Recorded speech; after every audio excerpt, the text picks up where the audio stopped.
Are we live? It looks like we are live. Hello, everyone. Welcome back to the Pop Culture Asylum. I'm your host, Gabriel. I hope everyone's having a great day today so far. I certainly am, and I hope that everyone is watching it or is doing the same. Now, for the people that have been subscribed to my channel, you guys are probably wondering, wait, Gabriel, you're doing an AEW Dynamite review on a Thursday. What the hell happened last night?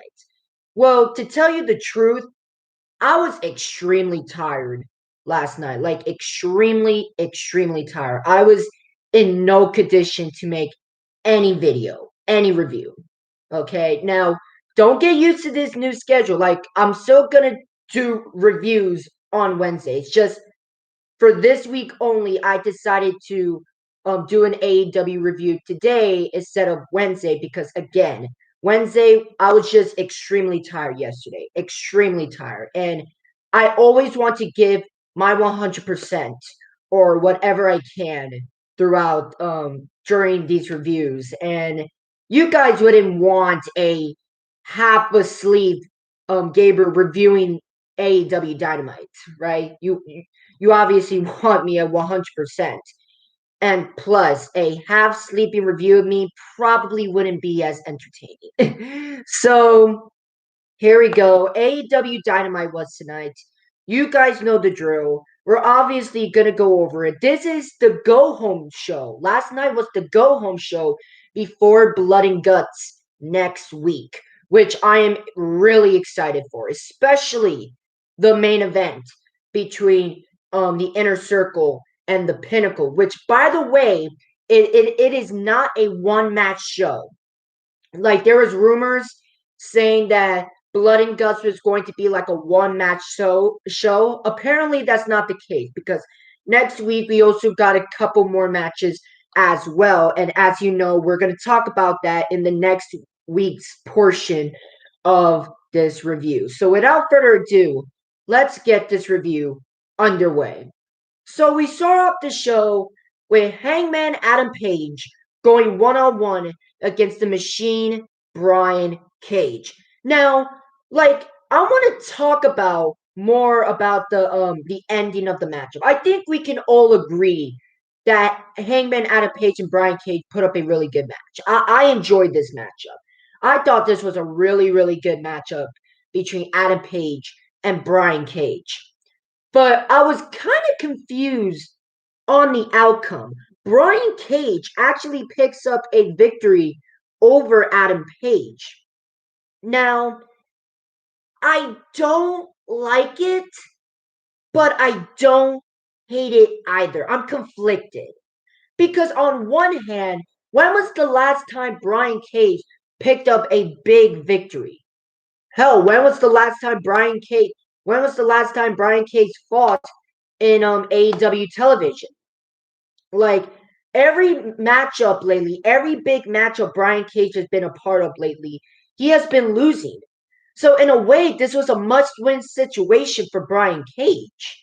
So that's that. But the reason why this is sorry, this is a must-win situation for Brian Cage, which is why I kind of like it.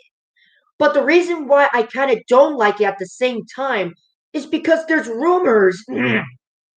Sorry, whew, my throat. But don't worry, I'm fine. But the reason why I don't like this is because there's rumors going around, like, as AEW for Double or Nothing are building up Kenny Omega versus Hangman Adam Page for the AEW World Championship. And if the rumors are true, why did they let Hangman Adam Page lose? If you're building up a Kenny Omega versus Adam Page match for Double or Nothing, wouldn't it make sense to give Adam Page the win over Brian Cage? Again, I don't hate Brian Cage winning over Adam Page, but I don't like it. I'm conflicted. I want to know what you guys think. Do you guys think giving Brian Cage the win over Adam Page was the right call, or was it not the right call? I want to know what you guys think. But it's one of those situations where I kind of understand both sides. I understand why people think that Brian Cage winning over Adam Page was a good call. But I also understand why people hate this call as well. I'm conflicted. I'm really conflicted. I really want to know what you guys think in the comment section. Do you guys think that giving Brian Cage the win over Adam Page was the right call? I want to know what you guys think. But Brian Cage picks up a shocking victory over Hangman Adam Page. After that, we get a Bullet Club segment. Nothing too crazy there. Just the Bullet Club being the Bullet Club. Then after that, we get our second match of the night. The AEW Tag Team Champions, the Young Bucks, going against the Seidel Brothers. And if the Seidel Brothers win, they will be the number one contenders for the AEW Tag Team Championships. And I like this match. Like, to be honest, this was the match of the night right here. Match of the night, in my opinion. Both teams were great. Both teams were absolutely great, especially the Young Bucks. And for all the people that don't like the way the Young Bucks wrestled, like last night was like a completely different Young Bucks. A more heelish, like they were doing like heelish, cocky tactics, which I really, really like. Don't get me wrong. I love face Young Bucks. And personally, I'm one of those few people in the IWC that really like Young Bucks matches. I know that there's a lot of people in the IWC that thinks like it's the same thing and they do the same things and stuff like that. I disagree. I disagree. But again, everyone's entitled to their own opinions. But like they're like after last night's performance by the Young Bucks, I have seen like a good amount of people, not a lot of people, but a good amount of people actually praising the Young Bucks for their performance last night, and rightfully so. Like they really changed things up, and I really, really appreciate it, considering that they're heels now. Like something had to change, and I'm glad that they did. The Young Bucks were fucking phenomenal in this match. The Seidel brothers, Matt and Mike Seidel, were awesome as well. This was definitely match of the night for me. Match of the night, hands down. But the Young Bucks picks up the victory over the Seidel brothers after Matt Jackson did a freaking Johnny Cage nut punch to Matt Seidel. I mean, to Mike Seidel, and then Matt and Nick doing the BT trigger 1, 2, 3. After that, though, SCU came out. SCU came out and called out the Young Bucks. Now, apparently, SCU are the number one contenders for the AEW Tag Team Championships, which I want to address that real quick because even though they're technically the number one contenders because they're like the number one ranked tag team, they're still in a number one contendership matchup next week against Jurassic Express, the Varsity Blondes, and the Acclaimed. So if SCU is the number one ranked tag team, why are you making them compete in a number one contenders match? Don't get me wrong, I appreciate a number one contenders match. Okay, but if SCU is already the number one tag team, why do they have to compete in a number one contenders match? Shouldn't they already be entitled to an AEW Tag Team Championship match? See, this is why I hate the ranking system. The ranking system is a joke in AEW. I don't know why AEW still uses the ranking system. Like, if SCU is already the number one tag team technically, then they should already be entitled to a tag team championship match. They shouldn't be in a number one contendership matchup. Okay, maybe if the number two tag team or number three, number four, I can understand like that being a number one contendership matchup. But like you know what I mean? Like I don't understand why SCU have to be in a number one contendership match, even though they're already the number one ranked tag team in the tag team division. But I digress. But it looks like that they're doing a Young Bucks SCU matchup for Double or Nothing. At least that's what I think they're doing. Well, considering that Double or Nothing is 5 weeks away, like I could see doing the Young Bucks versus SCU, though I did wanted Moxie and Kingston versus the Young Bucks, and who knows, maybe we might still get Moxie and Kingston versus the Young Bucks, or Moxie and Kingston versus the Young Bucks versus SCU. That could be something. That could be something. I think that could be a great match. But it looks like that SCU might be coming to an end soon. Because if SCU were to lose a tag team match, that they would just split up. And considering that Christopher Daniels is 50 years old, I think he might retire.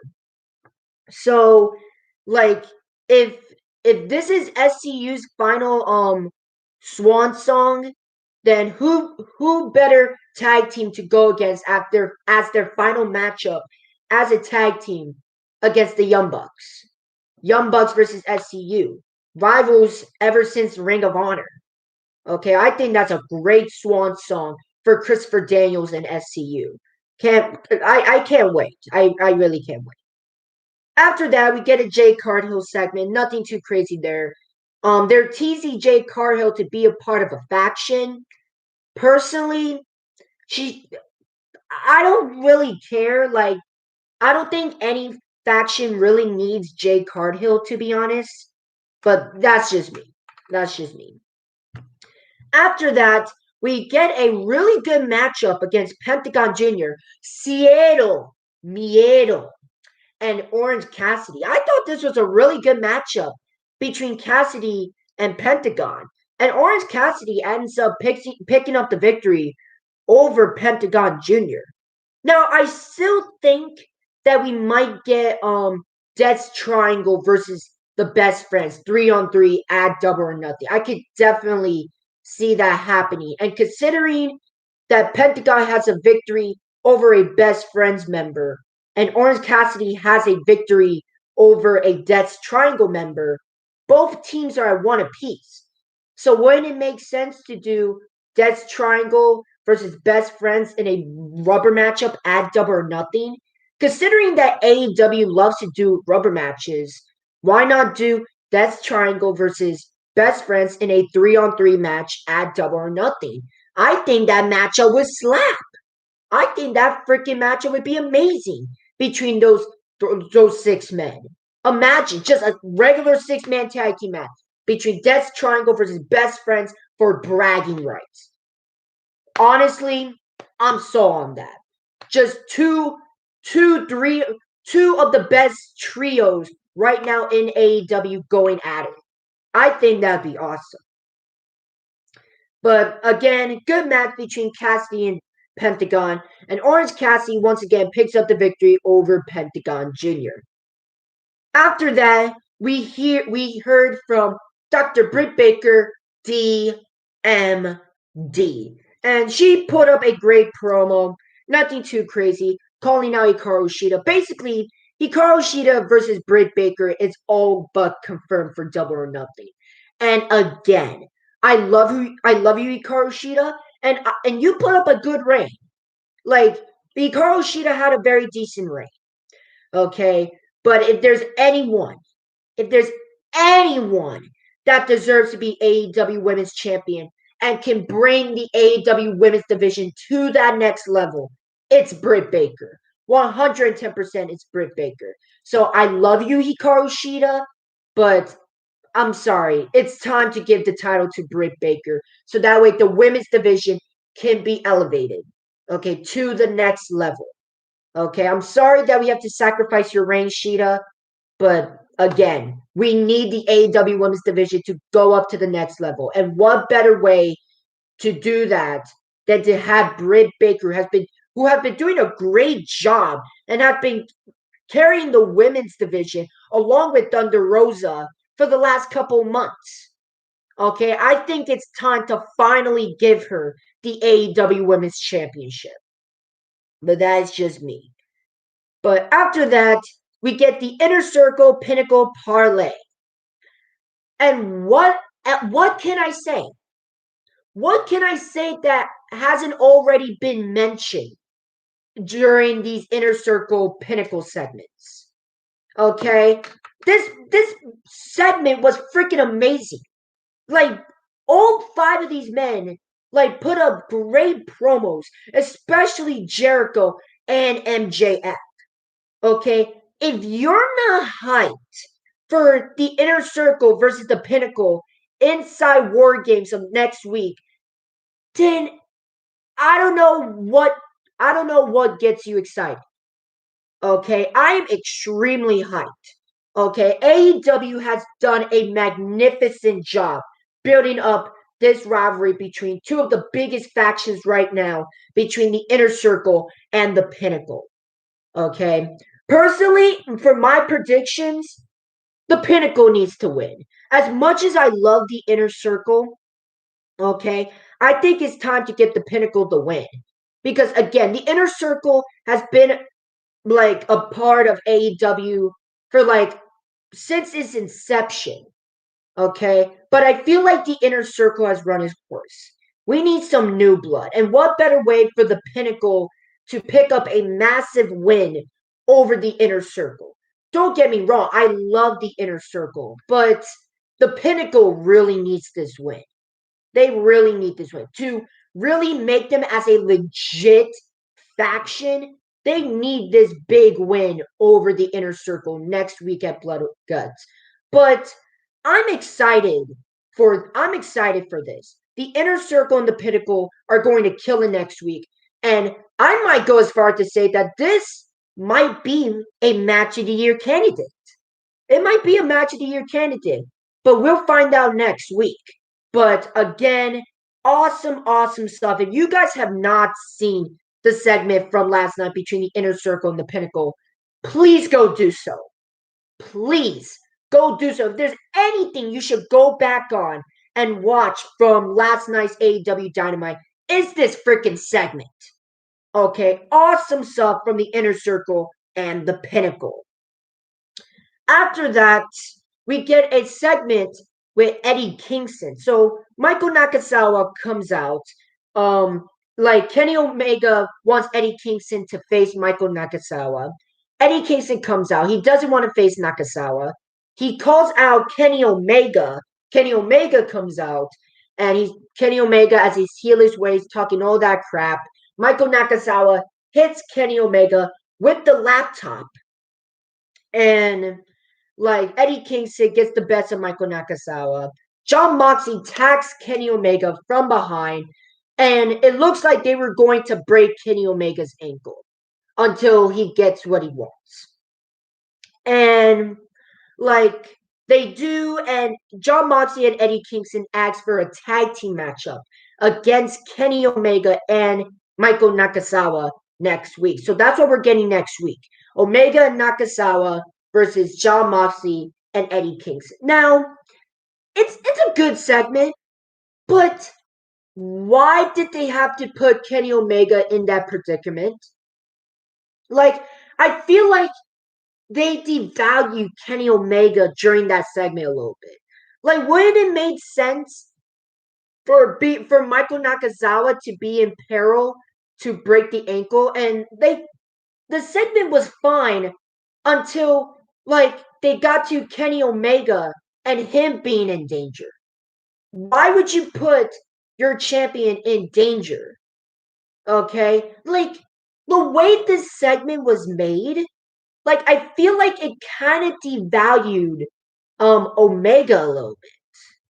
Like I don't know why they put Kenny Omega in peril. Like I see what AEW was doing, and it's completely understandable. That's why I'm not hating on this segment too much. But I feel like that segment kind of devalued Kenny a little bit. Because wouldn't it make sense to put Nakazawa's leg on the line instead of putting Omega's like ankle on the line? Like you know what I mean? Like I don't know. Like it was a good segment. Like I won't hate on the segment, but I feel like it kind of devalued Kenny for putting him in peril a little bit. I'm not gonna hate it too much because Like the devaluing is not that bad, but it definitely took away some value from Kenny Omega. Okay. I thought this was a decent segment, but again, I'm not a fan of your champion, a heel cocky champion, to be in peril. Okay, I'm just not a fan of that. After that, we get a segment with Christian Cage. Christian, you guys know the drill. But Christian Cage has his segment. Taz try to interrupt him, gives one more attempt at like putting Christian in Team Taz. Obviously, Christian Cage. Obviously, Christian Cage denies Taz and denies Team Taz. So here's what I think they're going with this. I think that at Double or Nothing, Christian Cage is either going to face either Ricky Starks or Brian Cage.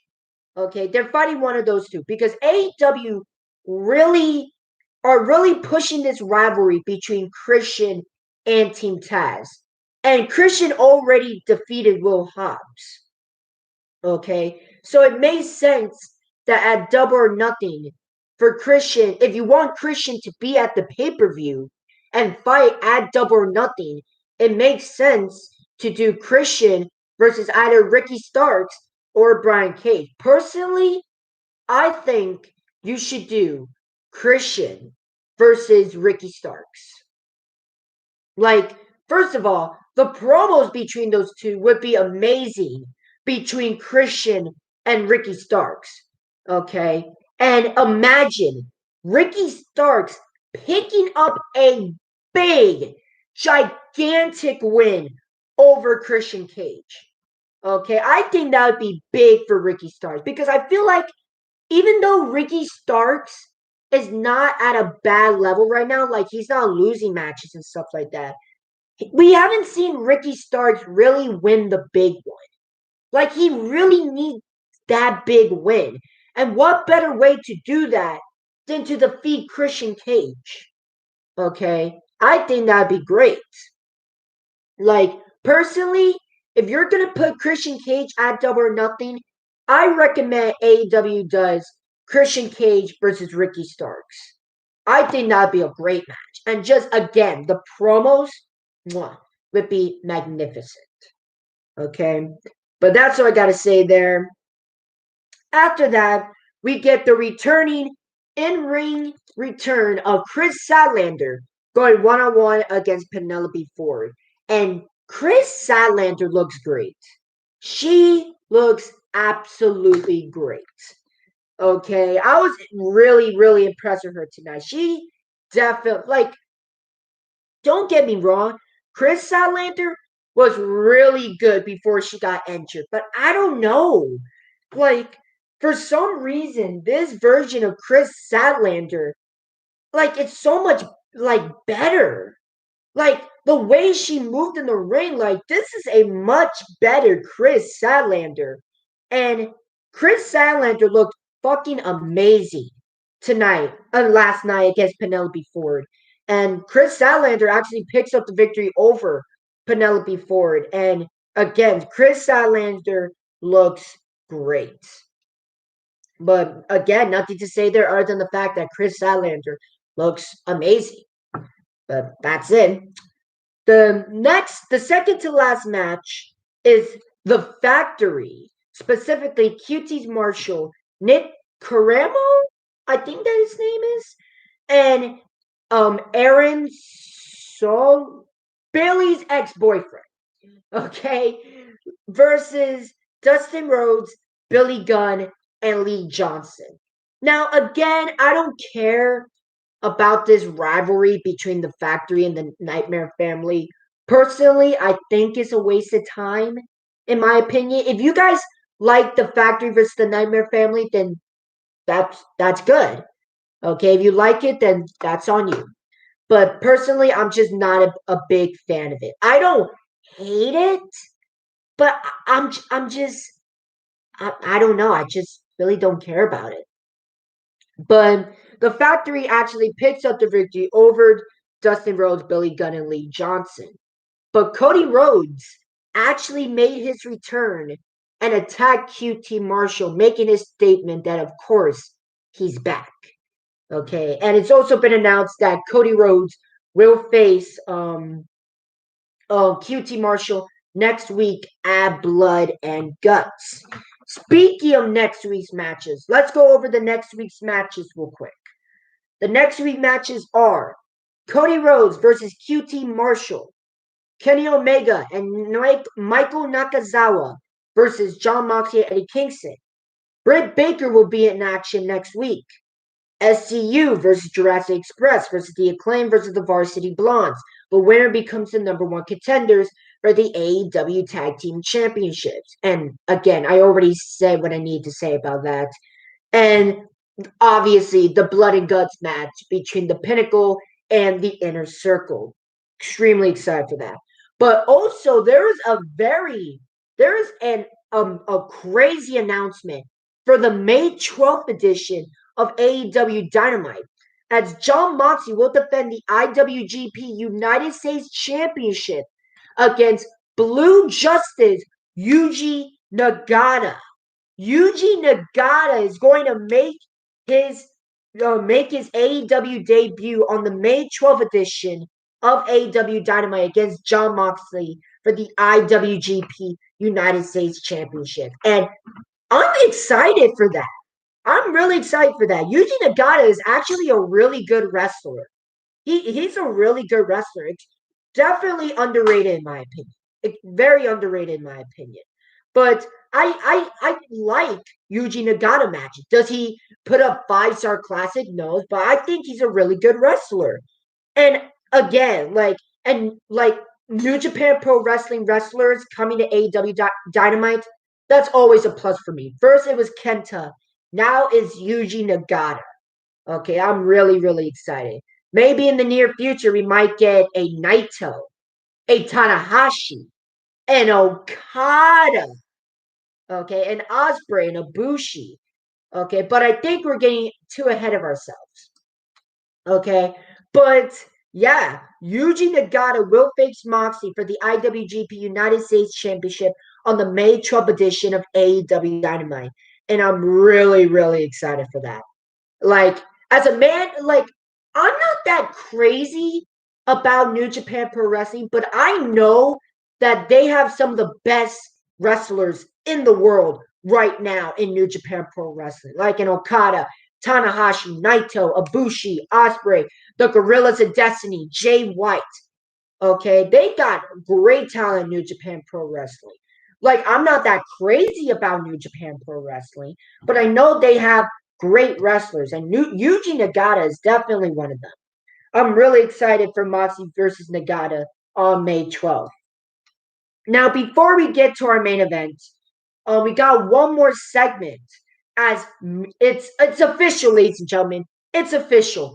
Miro destroyed Kip Sabian. So Miro and Kip Sabian splitting up. It's confirmed. It's official, and I couldn't be happier. Okay, because again, Miro being in a tag team with Kip Sabian, it kind of derailed Miro's momentum. Okay, in AEW. So the fact that he took out Kip Sabian and is splitting up from Kip Sabian, it's an amazing thing.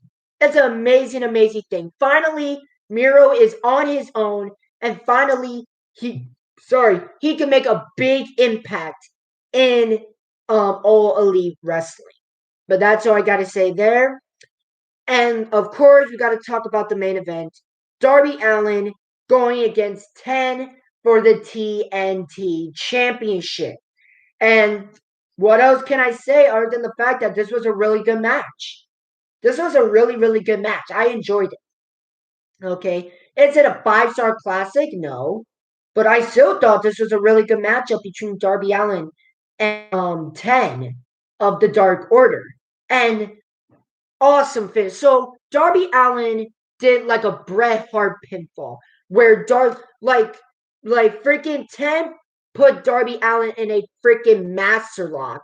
but Darby Allin did a Bret Hart pin where he put his foot right onto the turnbuckle and did like a little pinning his shoulders, which is a very smart pinfall, which is done by everybody.